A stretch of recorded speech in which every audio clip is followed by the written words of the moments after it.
Hello and welcome to the year we started a podcast born. Okay, Nick. Here, actually, I'm just gonna scratch this whole thing. I'll start again. I keep putting the year that we started a podcast like every time I say it. Don't say the year that. I think it's just the year we. No, it definitely is the year we. I just accidentally say the year that we because I'm an idiot.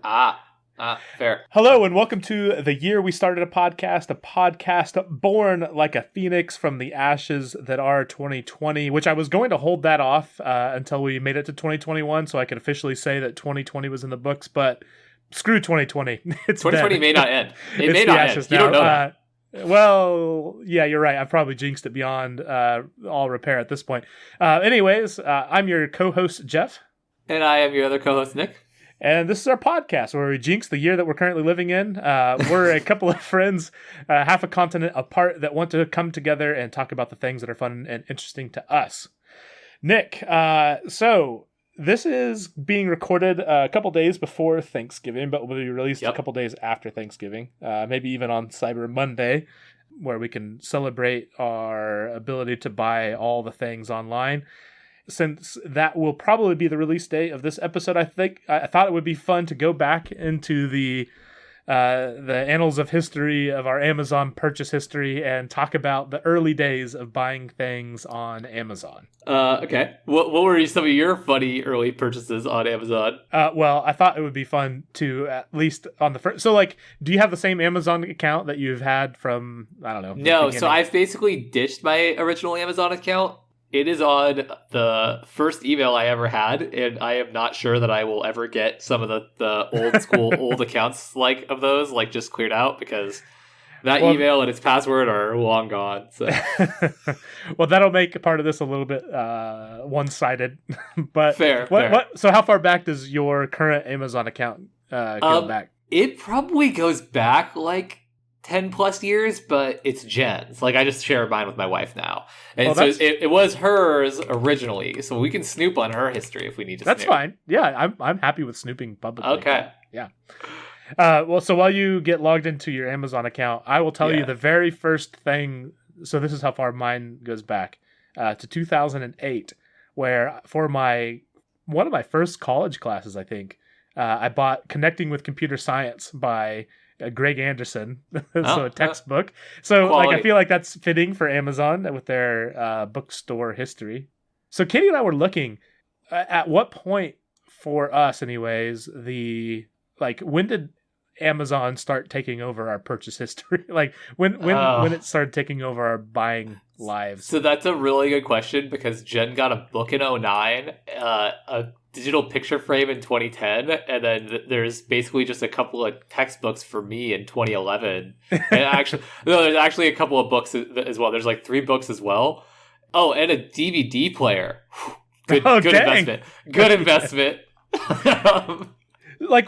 What's wild to me is when I thought about this, I thought that Amazon had been a much bigger part of my life for a lot longer than what it actually was. But they kind of exploded only a little bit recently, right? It's much more recent than I would have thought, Nick. Like if I go to 2015, I see some.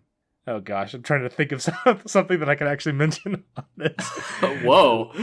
Digging in deep here. Okay, I like it. Nope, I'm just a shy person, Nick. Air it out. Okay. Anyways, no. So there, Super Fight. We played Super Fight. I think when you were here. Yeah.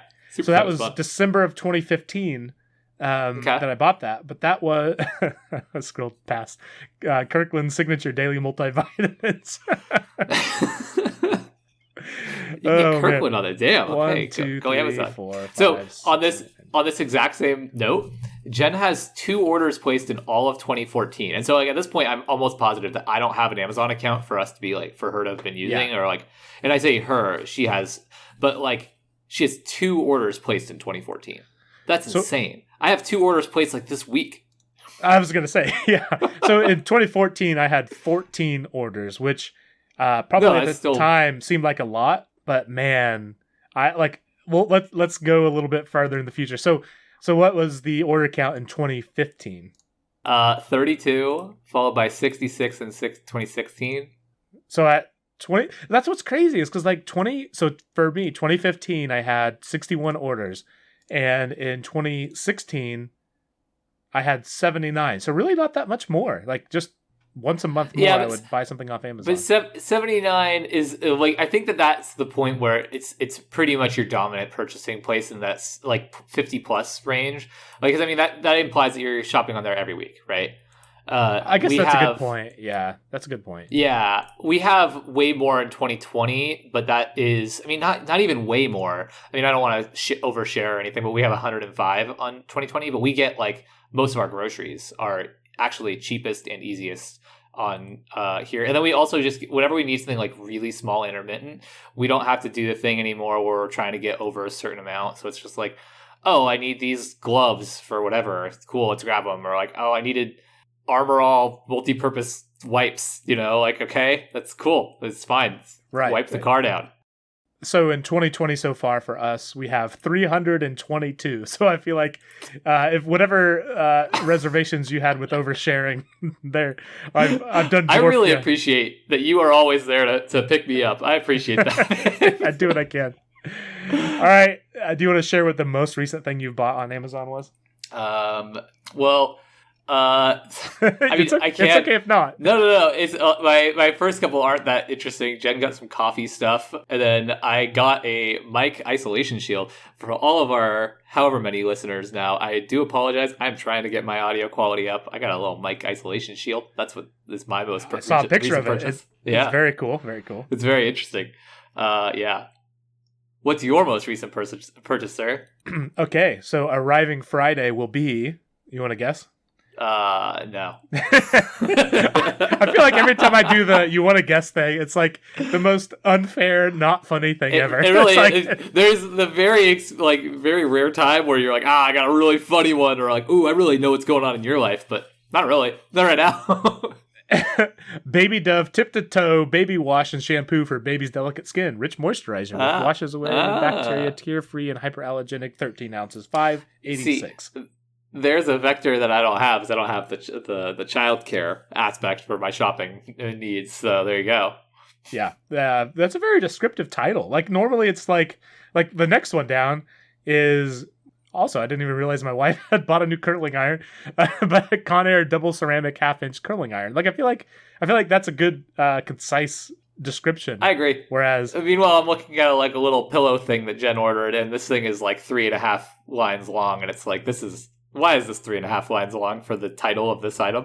Search engine optimization apparently is taking over our lives. SEO. You mentioned, SEO. That's why our podcast only has 15 people that have downloaded at this point.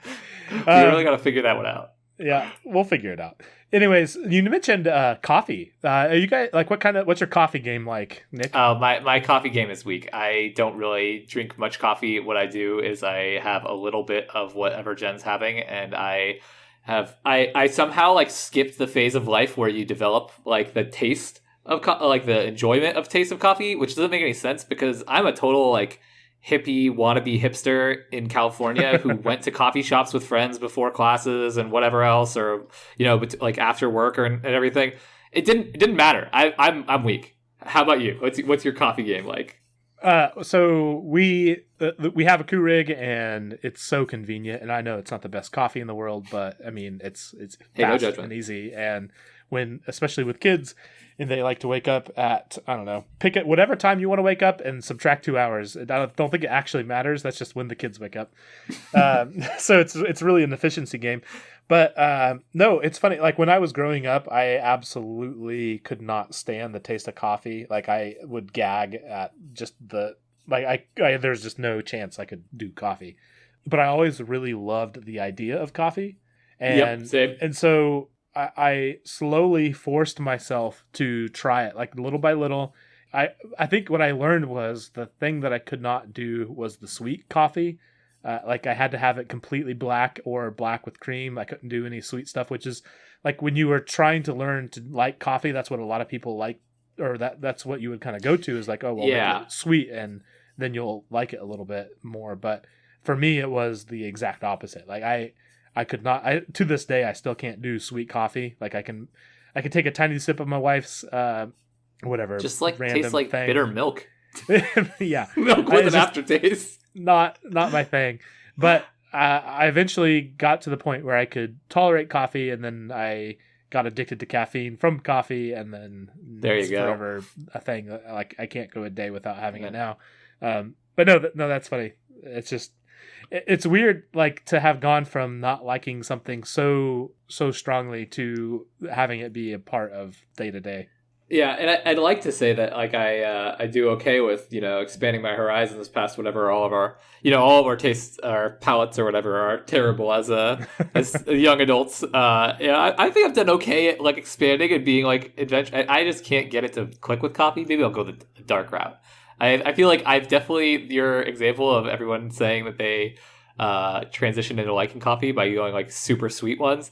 I agree. I feel like I get recommended these like crazy sweet lattes all the time, and it's just like, what is this? This is weird. This is a milkshake or a cup of glass a glass of milk with a weird aftertaste. Why would I drink this? So maybe I'll try all of the darker options.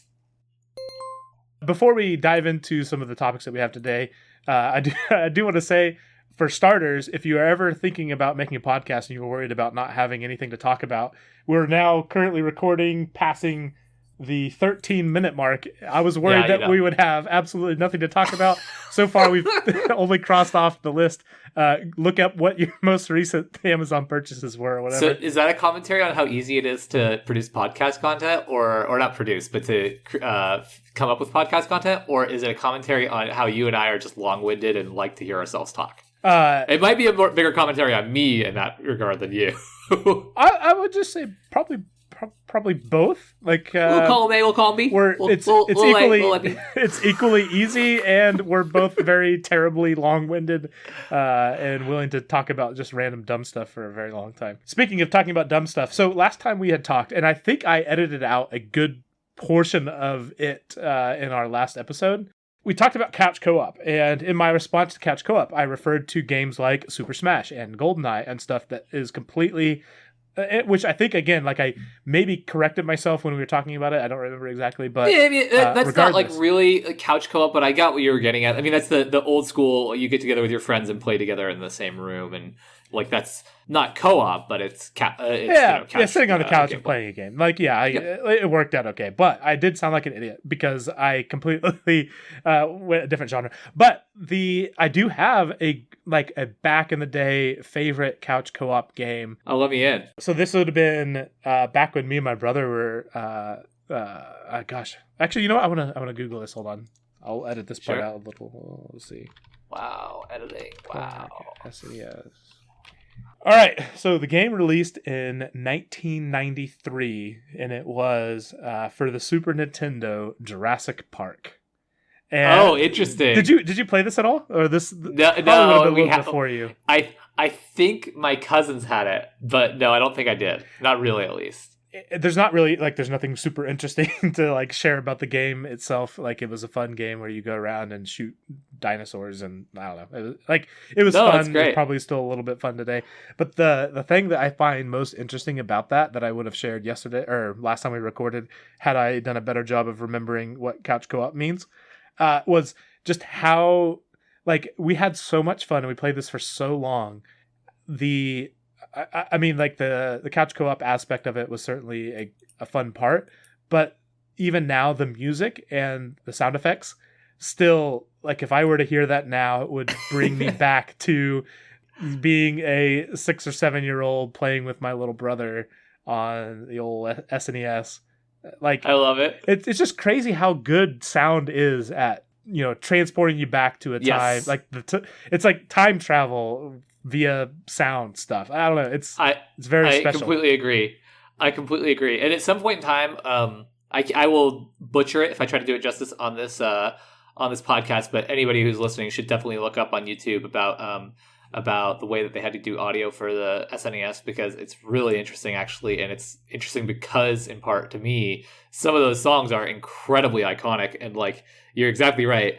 If I hear certain Mario songs, if I hear certain Donkey Kong songs, I can literally just picture the worlds being underwater and yeah. Oh man.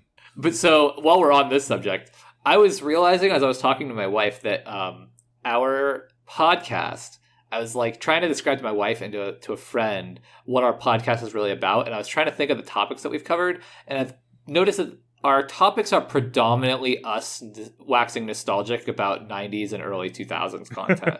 So in case anyone wants to know what kind of our podcast is, it's a free-flowing, open conversation mostly about 90s and early 2000s media. Don't worry about it. Hey, I'll take it. I'll take it. Yeah. Oh yeah. I'm perfectly happy with it. It's a good time. On your subject, to respond to your Jurassic Park as your favorite couch co-op game, my favorite couch co-op game for that same time period, which was apparently initially released in March of '91, which is a little bit weird because that's before I was born, but but is Teenage Mutant Ninja Turtles: Turtles in Time. Yes. Great my game. gosh. The game lost to time. It's so good. So good. Oh my gosh, Nick, I haven't thought of that in so long. Exactly. Man. And now you can just instantly be there with me. I love it so much. Oh my gosh. And what I love about these things is, like, in retrospect, how much of our stuff was of our games, of early content and early video games, is just really like, we really got to cash in on this Jurassic Park thing we got going right now. Like, we had a movie success, making a Super Nintendo game. What is it? You're fighting dinosaurs. We're watching Ninja Turtles. Kids are watching that. What do you do with them? Send them back in time. Don't worry about it. It'll be great. I'm just freaking scrolling through a list of good couch co-op games. Oh no, we'll be here all day. We'll be here all day. Oh, man. That was the golden era for couch co-op. What else was there, Nick? Because like, if I can forget about Teenage Mutant Ninja Turtles, like, what else is there that I'm forgetting? Right. This is the one you're gonna have to cut this one. But you know, the other one that I loved, and it wasn't a couch co-op game, I don't believe. But the other one that I loved was the Lion King Super Nintendo video game. Oh, absolutely high quality. Oh man, dude. So in the same vein of not couch co-op, but the games I played so much. Well, first off, I have to give a nod to Mike Tyson's Punch-Out! Like, I spent yes. I'm pretty sure my brother still knows the code to go directly to what was the Super Macho Man or whatever the guy before Mike Tyson was, and Mike Tyson himself. Anyway, the Aladdin game for SNES. Did you ever play that? Yeah, I did. Dude, we're going down the list of all the old child's video game classics. That freaking lava stage, if you remember that, like, oh my gosh, there's never been a more frustrating level in any video game I've ever played in my life, I'm pretty sure, than that. So, okay, hold on. Some of this stuff is going to have to get cut because we're going to be over our normal amount of time on just just Super Nintendo content. The first topic and a half. I googled Lion King Super Nintendo, and the top result is people also ask, why is the Lion King game so hard? To which Polygon responds, as it turns out, the Lion King's difficulty was added by design. Disney instructed developer Westwood Studio to increase its difficulty so that people couldn't beat the game within Blockbuster's rental period. There's so much that's so good about that. Of just like Disney being like, no, you can't make it so the little crappers can freaking beat it in time. We gotta go out and actually buy the damn thing. And then also, this game's held up as like a really difficult game, which really makes me feel better because I have a distinct memory of asking my sister to beat levels for me. Oh man, I love the fact that Blockbuster can indirectly affect the market, exactly, indirectly influence how game design works, so that you can't beat it in the time that you can rent it. Oh man, brilliant. Oh, we need to move on. Oh my gosh. So Nick, one of the things that I was thinking about this week was last time we talked, I mentioned the Partners in Health stuff, and if you haven't already, you're able to go out and donate Partners in Health. Google it, you'll find it. The people that did that, I really enjoyed back in early 2010s, or honestly, even maybe before that a little bit. And there was a long period of time where I didn't listen to anything that they made at all, and now I back to enjoying the stuff that they create. The reason why I found that interesting is I've always I was thinking back on the things that I pay attention to from like independent creators, because I feel like it's a little bit different for TV shows and stuff like that. I think that's a kind of a different thing entirely. But for independent creators, I've always found the people that I enjoy listening to or watching the most are people that are like 3-ish or so years older than I am. Is that a thing That is super funny. No, similar that's to you? Absolutely. 'Cause- Yeah, that's absolutely. And I don't know if this is true for you as well, but I've always gravitated towards people like that. I've always kind of wondered if it was like they're right in the range of being relatable still, and that they're your same generation, they've gone through a lot of the same experiences in the same time periods that you have at a similar age group, but they also have a better perspective on things. Because it's not just content creators for me, but when you put this in here, I was like, yeah, I know exactly what age group I'm talking about. And it's for me, it goes beyond that. I mean, I most of the people that I've gravitated to try to hold on to as like more significant friendships have also been those kinds of that age range. Yeah, that's a way more coherent way to say what I would have said. But like, sorry, I cut you off just to make it. Yeah, no, I appreciate that. Thank you. Yeah, you're welcome. But yeah, it's like it's just interesting how we gravitate toward people that have gone through what we've gone through, but have a little bit more experience, a little bit more perspective than what we have. And I found that interesting because it's not like I'm. Like, there is definitely the half-life there. Like, there's not very many people that I enjoy watching or listening to that are 20, 30 or more years older than I am. That's not the sort of thing I enjoy. But the reverse is even more true. Like, I find the YouTube stuff happening right now of the, younger 20-year-old random YouTube kid absolutely unwatchable. And like, it's not even I don't think this is good. Like, it's nails on a chalkboard on all levels. There's just, I cannot even remotely get into that sort of stuff. So I wonder if it's like the content that they're making is also geared towards, because I know what kind of content you're talking about, and I wonder if it's also geared towards people who are a little bit younger than them. So do you know what I mean? Like, where we're looking at a content creator who is 3 to 5 or whatever years younger than us, or 3 to 10 or whatever, and they're making content that is primarily appealable to people that are even a little bit younger. And so we're kind of like 2 or 3 steps removed. Because I kind of agree, but it's interesting because I've been trying to, you don't get exposed to a ton of people that are a ton younger than you as you grow up, as you get older.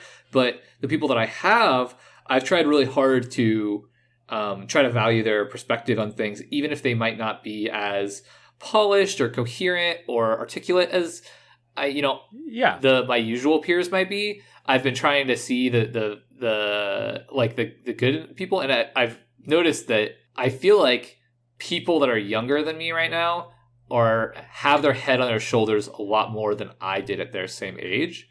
But I definitely can't do it with most of the content creators that are younger than me. And I don't listen to a ton of YouTube YouTube content or podcasts. I don't know if you consume more than I do, but that's not probably a so you or anything. Fair. But I'm completely with you. Every one of my content creators is either right at my age or definitely older. Yeah, I found that interesting, and I've never heard any. And I'm sure that this is not a unique concept or a unique thought out there in the world. Like, I'm sure this has been already studied and figured out a million times before, but it was just a thing I thought of, and I hadn't heard anything about how you kind of gravitate toward people that are just slightly older or a little bit further along in life than you are. And again, like, it's like a really narrow window. Like, I would not find a lot of stuff from like my parents' generation very interesting. Like, I don't find, like, that sounds bad. Like, it's not that they're not interesting. No, I just naturally gravitate toward people that are slightly further along. I genuinely think it's harder to relate. My parents like to tell me about the 70s and the 80s a lot, but it's hard to really put yourself there or really understand exactly what they were feeling or thinking, and it's hard to carry over some of those lessons. Or some of them I think are also just kind of ingrained in society already, right? Like, if society learns a massive lesson, like, generationally, then it's just going to be passed on to us anyways. My parents have had the same feelings since the 70s, to therefore 40 plus years or 30 years or 20 years when I was growing up. Then they'll have already taught me those lessons, just in, probably a more subtle, intrinsic way. Yeah. All right. Moving through the list, Nick, you have a couple stories here. Normally, I'm the one that comes with a couple of random stories, but I feel like I feel like it's your turn for the stage. So what all's happened to you this week? Fair. So I haven't asked how your pets are, and we haven't introduced to our potential listeners that we have pets. But we do I have a pets. corgi. Yeah. Yeah, I have one dog. He's a corgi. He's 12 years old. He's awesome, and my wife had him before we met. So the reason I say all this is to tell you that this dog is the smartest piece of crap that's ever been a dog. Like the smartest dog I've ever encountered is a better way to put that. He is, and I don't just say that. I've had many dogs. He's definitely the smartest in terms of picking up on our habits and picking up on my intent with stuff. He's very obedient. He knows many more commands than any other dog I've ever had. Yada yada yada.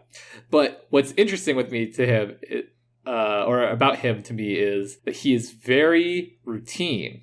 So what I mean is, if I'm driving and I go to get the dog out of the car in the back seat, I open up the back seat and he runs to the other side, right? And my wife has always described this to me as he likes to be picked up with his head on one side, and it's more comfortable for him to get out on the other side. And that was the side she always used to get him out on when it was her old car, and yada yada yada. All this stuff makes total sense to me. He does actually he tries to get in your arms if you're going to pick him up, tries to go with his head facing to your left. And so the reason I say is the other night my wife was driving, so I got out and I got out on the proper side for him, and I opened the door and he still ran away from me and he still barked at me, and I'm like, no, you just run away from me because it makes Jen laugh. That's why he does it. And it makes her laugh that I have to walk the other side of the car. And this dog runs our lives off of things like this.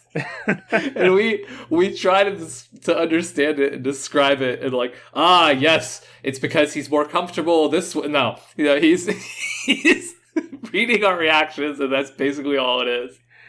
Oh my gosh, that's so funny. It's like the exact same thing like is true of my daughter. Like, she's been a total stink all week. Like, I don't know what I've done to make her mad, but she thinks it's so funny to like give me like in the morning, like we all like do breakfast and then usually watch like a little bit of, like I'm off all week, and like watching a show together, which is usually Frozen, honestly, because she just loves that show.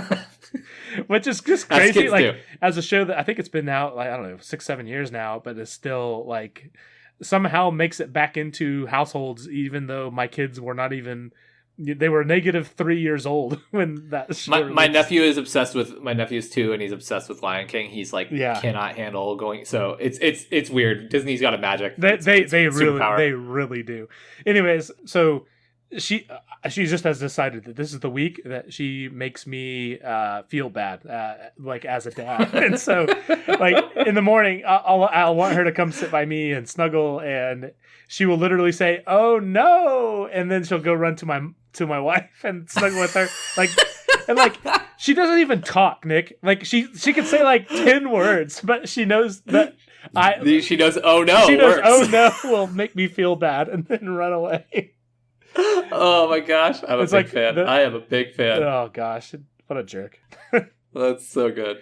That's so good. Do you want to do your coins? Let's talk about your coins. Oh, okay. Let's talk about my coins. Hold on, let me pull up my research here. So Nick, one thing that I have been kind of tangentially aware of is how inefficient how inefficient pennies are has kind of been the thing that I've been more exposed to, but honestly just coins in general. So I did some research because I want to talk about it on here. We currently have pennies in circulation, as I would imagine you would know. Yep, I've heard. You've heard of the pennies. Yep, it's a rumor, but you know. So are you confirming the rumor? I'm confirming the rumor. Yes, okay. Pennies still do exist. They currently cost us about 2 cents to make per penny. I knew that, which is dumb. That's frustrating and dumb. Right. Like, based on what I know about the value of a penny, that appears to be not in line with the value it brings to our economy. Let me check the math here. Let me run the numbers. Yep. You're right. You're right. It's not good. It's not good. Thank you. So in 1857, Nick, this was a little bit before you were born. You're a young kid. So, but not like you. You were around. Right, yeah. This is from my own journal here. In 1857, we stopped minting the half-cent coin, which I immediately have to resist again the urge to say, how much do you want to guess that is worth in today's money? Because, again, guessing is not a fun podcast way to talk about things. It's not great, though. But no, that was currently, in today's money, that was worth 14 cents, adjusting for inflation. So we were able to get rid of, in 1857, a coin that was worth 14 cents. Yet we are currently dealing with a stupid freaking piece of zinc and copper that is like worth half the money it costs to make. And we're still making, what was it? I Googled it here. How many?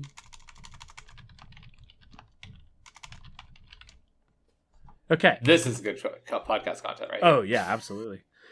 So we made 13 billion pennies last year.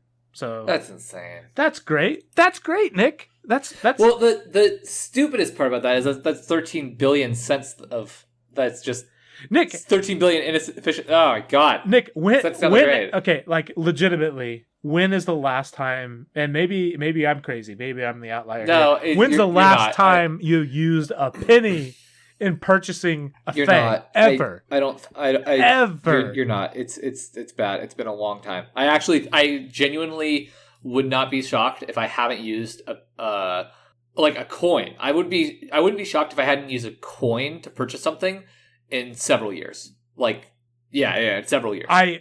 Nick. So I think I could go back in my Amazon search history to find this answer, but I haven't used cash to buy something probably in 4 years, which with the exception of a couple things. But like, I bought a wallet, I think in 2016 or 2015 that I have never had cash in. Yeah. So to even conceive of buying something with a penny, like to use a penny to buy goods, it is so far removed from anything that I don't even know what I would like if I was trying to play devil's advocate for why we should have pennies. I don't even know where I would start with my argument, Nick.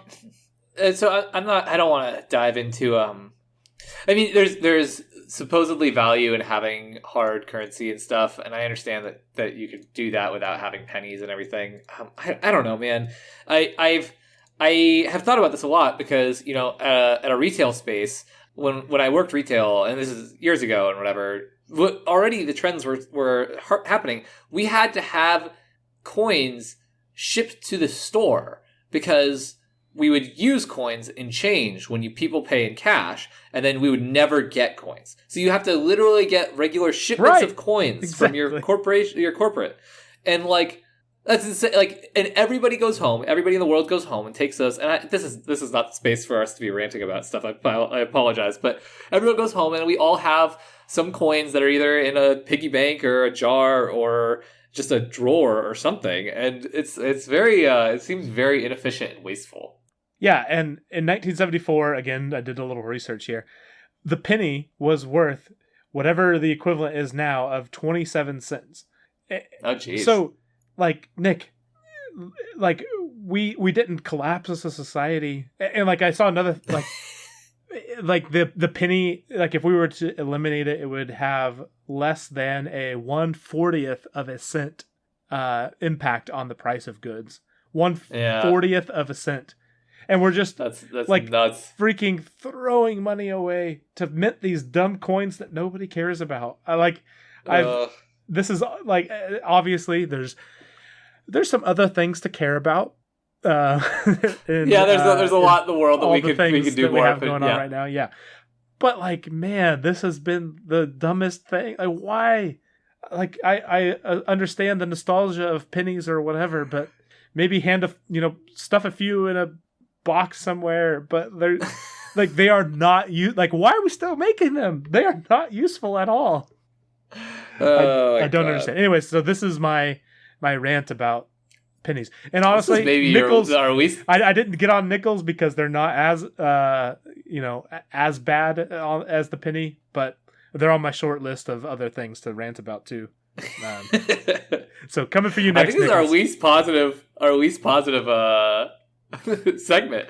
Hey, Nick, and I feel bad about it because I am not an expert, so I'm afraid that someone on the internet's going to be like, actually, here's why we need the penny so bad. And I'll be like, crap. Hey, you know what, Nick? First off, screw those random people on the internet. Second off, I feel like ranting for saving millions of dollars is a positive thing.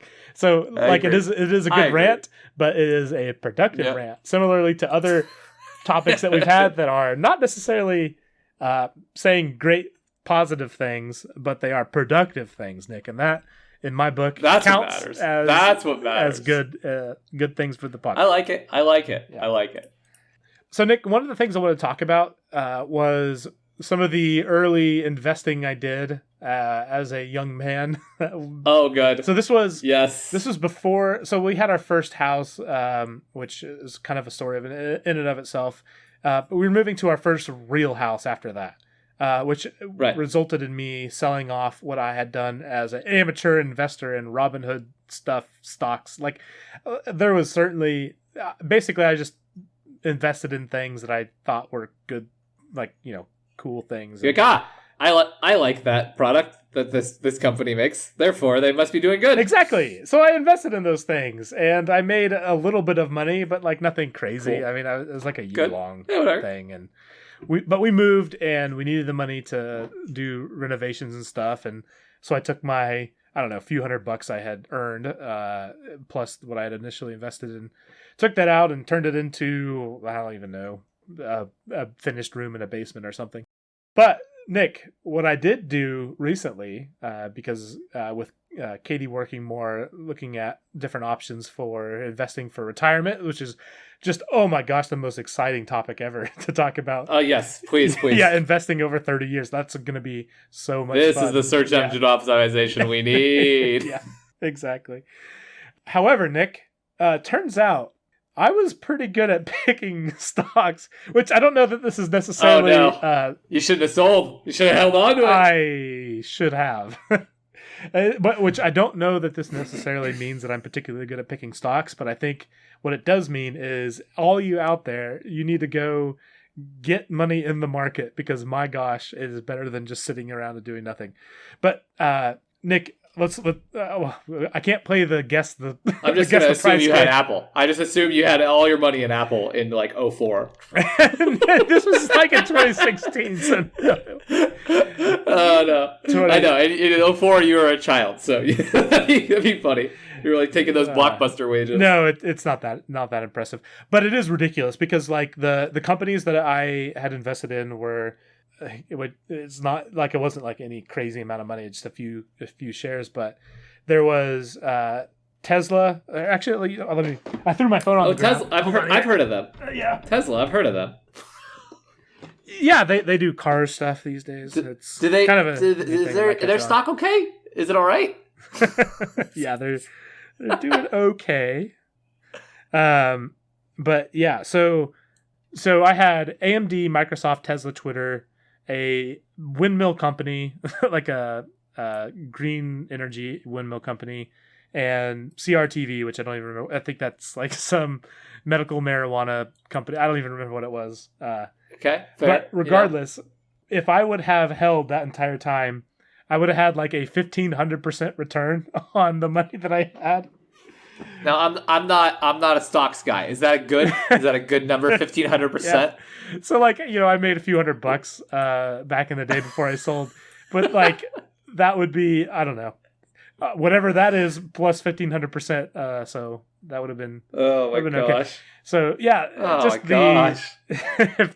if there's not enough random things about 2020 to make you wish that you could go back in time a little bit, there's one for you. You can go back in time and invest in the things I invested in 2016. That's what I don't understand. Like in retrospect, I guess it doesn't make a good movie for teenagers and stuff. But Back to the Future, Biff goes back in time with the frickin' like sports almanac and like bets on sports. Nah, dude, go back in time and be like, oh, Microsoft, they did okay. I should put money in Microsoft. That's what I should. Find tech stocks, invest. Right, invest. IBM, cool, into it. Let's go. Oh man, so like this does kind of lead me though into a thing that I think is interesting, which is, and I'm curious to hear your experience since we lived on different parts of the country growing up. But I had a class where we learned how to write a check and balance a checkbook, but really that was the extent of financial education growing up. Yeah, negative from school. Like, did you guys have anything more than that of like how to do finances? Not at all. There was an AP economics class that was like not just in economics, it was like economics and something else, but I didn't take it. So like I know friends had some more financial literacy than I did as a young adult or like, as a high schooler. But no, I mean I basically was clueless until I still relatively can be considered clueless. I don't do anything with stocks, for example, which is probably on me because it's probably money. You're still a young man. There's plenty of time. Yeah, but no, I genuinely find that like almost criminal, like how bad we are at that. Like no, exactly. I never really learned how to balance a checkbook, and then at some point banking becomes so online based and everything. And my wife is really organized. It's interesting because when we moved in together and she was like telling me about it, she's like, nobody taught you this? And I was like, no. What? What? No. And at this point I was probably 23, fully independent adult who has to, function in the world. And not only had I never learned it, nobody had even brought up the subject to me. Right. Like professor, nobody brought up budgeting as a thing that you should do. Like, heaven forbid you should at the beginning of the year at least think through what you're going to be spending your money on for the next 12 months, because like we, especially nowadays, we are so driven by whatever the internet wants to shove at your face. Like, we're going to be very tempted to buy all of the things, and if we don't spend the time to plan what you're going to spend actually your money understand on, what our budget's then you're going to buy 300 and some odd things on Amazon every year. Right. So for it now, Jeff, but it was budgeted. It's okay. It's fine. I told myself I was going to buy better things on Amazon. Yeah, it makes it okay if you know about it. Oh my god! But no, I mean, as a young adult, when I was, I say that like I'm not a young adult, but when I was younger, when I first started working and everything, and I had very limited income, just budgeting, just setting aside like a small spreadsheet that's very basic on like, hey, this is what I have to set aside. This is what I should probably set aside. It like actually changed my life. I recommended it to coworkers for years at a time afterwards, including coworkers that were younger than me. And I just like, dude, you should do this. It'll make your life better. And if you actually set aside things for your savings, that's contributing to your future and will literally relieve this whole vector of stress, right? It really does. And, like I mentioned last time, we had talked about partners in health and being able to give. And I think that the only way that works out well is if you budget and like to be able to budget giving a little bit of money to stuff that you care about, I think is a really cool thing to do. And like, obviously in different stages of your life, that's going to be more or less feasible. But sure. I just, there is so much more security in knowing how you're planning to spend money and the things that like the goals of like where do you want to be financially. And we're not taught that in school, which is just such a wild thing, because that is such a huge part of being an adult. So yeah, and I don't want to turn or give the wrong impression and say that this is say this like I'm bashing my parents, because I have a good relationship with my parents and I think they're good people and they are good parents in a lot of ways and everything. But like, I think it's weird that it wasn't kind of like a standard thing for parents to teach us. And that's not, I'm sure that there's a million other considerations in their minds. I'm not a parent. I can't speak to that mindset. And I know that like raising a kid is both the hardest thing that you can do and also the easiest thing, I'm sure, to overlook have small gaps or whatever. And I don't blame my parents for having those small gaps. But it's to the point about budgeting. I literally I Googled how much should I be spending on food? How much should I be spending on rent? How much should I be spending on clothes? Those are things that I explicitly Googled which is like it is probably the most millennial thing you could say, but it's like also it is so weird how taboo it is. Like it is so important, and we all deal with finances. Like if there's anything that we can universally say that we have to deal with, completely agree. We all have to have the money. Like we all have to pay the bills. We all have to buy the things. But yeah, it's like it's like even with my parents, like it's not comfortable to talk about because it's not absolutely. I guess hard stop. Like it's uncomfortable to talk about. I don't know why, but it is. Like right. It's just, and this is something that's confusing and interesting to me. I think it's probably somewhere to do with, there's a tabooness and a cultural norm of not talking about how much money you make and how much money you spend on things, because I think it talks to like, your lifestyle, how privileged you are, and what your priorities are. And those are things that are kind of all personal, right? Yeah. So if you don't want to tell me how much your car payment is, like that's totally reasonable. But I think it is very reasonable to say, hey, your car shouldn't cost you more than X percentage of your income. And I think that it's very reasonable to say, hey, this is how you balance a checkbook. This is how you do XYZ things that are all not disclosing a personal value on your life. I mean, for some people, I'm sure it's different, right? Like if the wealthier you get, the more you can, have a bigger percentage of your spending be discretionary or whatever you want to say. But at the same time, telling someone, hey, rent should be probably 30%-ish of your income, of your take home, like that is not a personal judgment on life, and that's not a personal invasion for someone to tell you that like that's what their value is, in my opinion. Yeah. So I'm completely with you that should not be at all uncomfortable. Like we should know, and like again, as a person who works in finance industry, like this is obviously close to home here, but like people should be comfortable under like being able to talk about what portion of your income should you spend on a house or renting and a car or multiple cars and food, like just and honestly, like you mentioned discretionary spending, and obviously that does change, but just how much random spending money is normal amount is the thing that not a lot of people know, because again, it's just a taboo topic that we don't really talk about.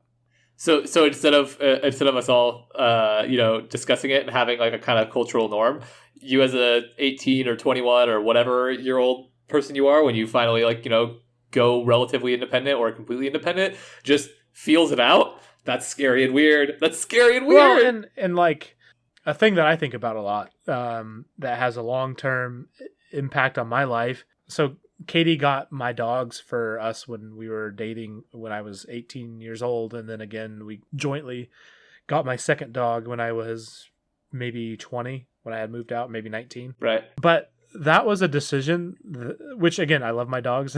They are outside doing whatever they're doing right now. But like that is a decision at 18 and 19 years old that is going to impact me for for decades, maybe. Right, like, or not decades, but like a decade easily, right? Like, or not easily, but very, very possibly. Well, I'll tell you, a decade easily is true, because we're already 12, 13 years in.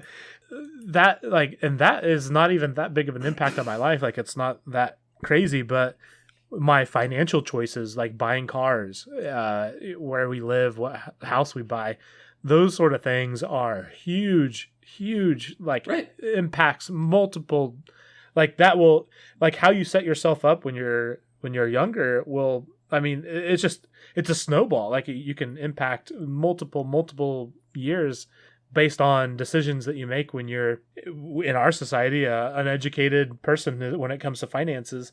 Right. And that's a scary and unfair thing. Like it is so important. Like it's so important that we should, I don't know, in my opinion, again, this is a random rant that was not in our show notes at all, but we should be a lot more intentional about helping people understand what they are doing with their finances and what the long-term implications will be, because, I see way too much of the opposite of that, of making very short-term, uninformed decisions that will negatively impact them and their family for many, many, many years. So, on a more upbeat note on this, topic, we're supposed to be upbeat and happy. Who knows? So my next door neighbor at my apartment here is a financial advisor, and he's in his 50s, I believe. I'm not positive, but I know he's got kids that are younger than me, so I think 50s. And he's from Brooklyn and has the full Brooklyn accent, and I won't try to like butcher it or anything. But what I love about that is that he has had zero qualms with talking to me about it, and I mean it in a very good way, because it is such a taboo thing, but I don't think it should be. But he was very early on in the doing. He was like, "You're saving, right? You're putting money aside for saving." He's like, "I'm not trying to be your financial advisor. You're young. You don't need me." And he's like saying this all with this heavy Brooklyn accent. He's like, "You're young. You don't need me. I'm not your guy. That's not what I'm saying."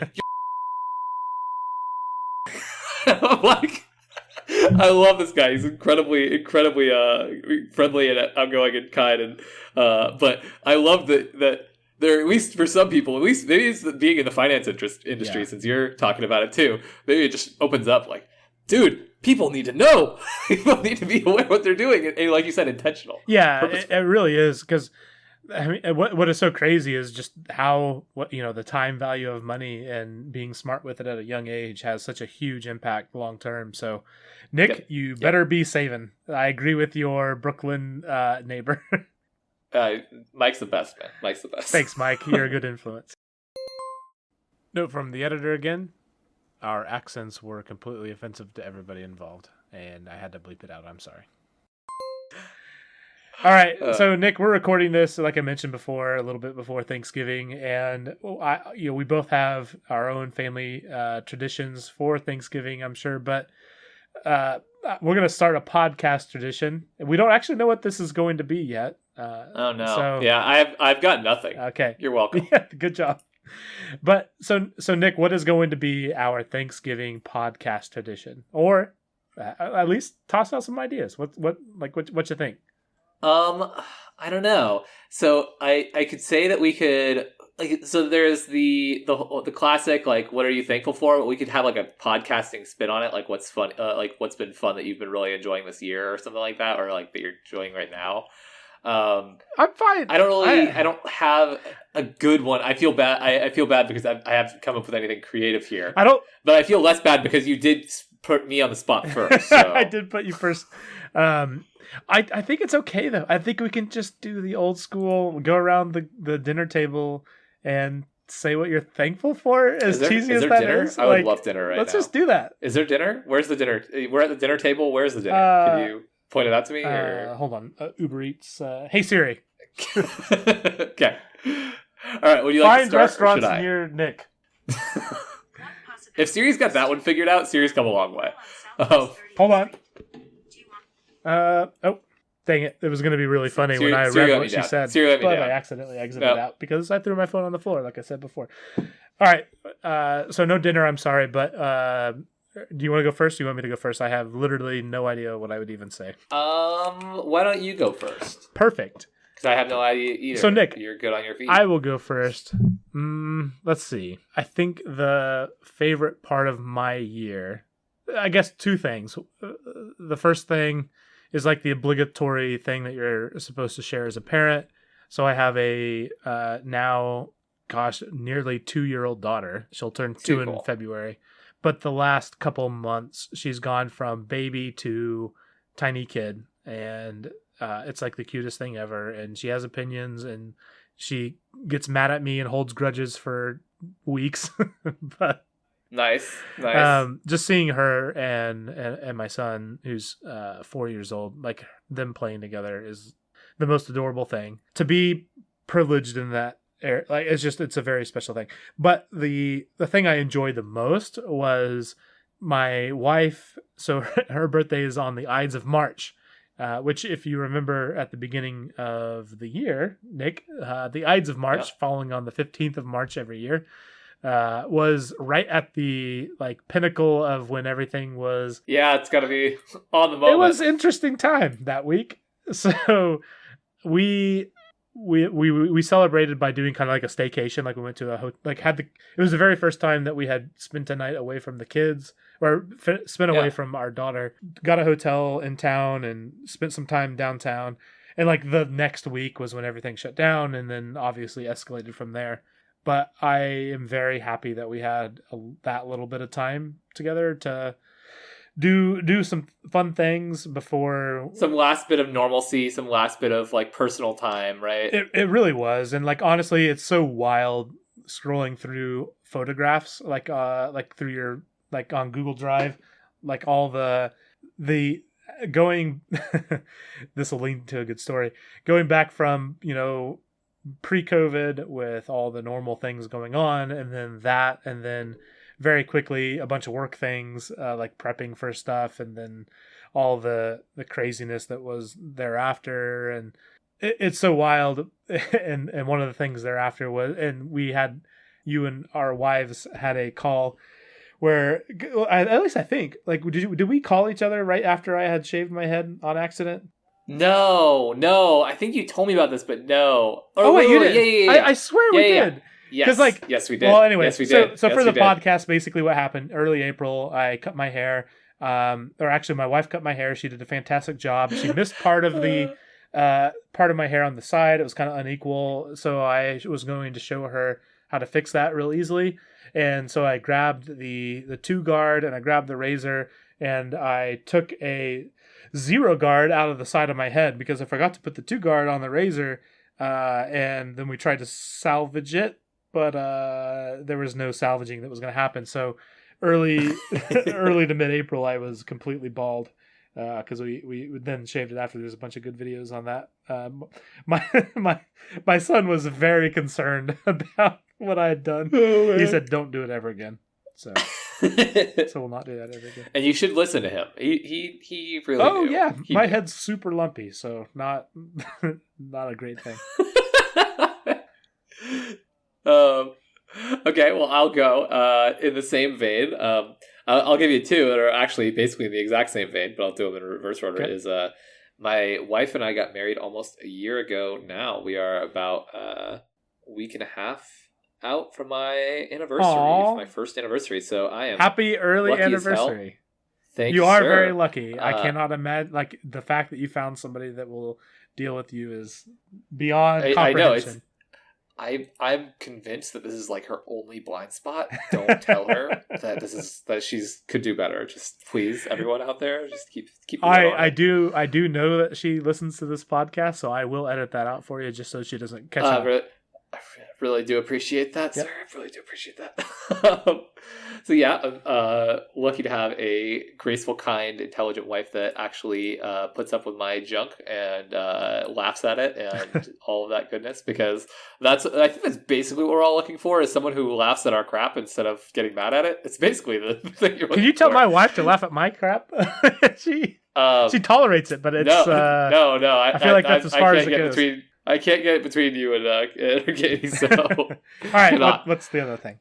The other one, I am lucky enough that this year I moved closer to all of my sisters, and we had like this funny conversation that like we didn't want to be those siblings who like are the siblings in movies who they don't know each other at all, and they're like these distant strangers and all that junk.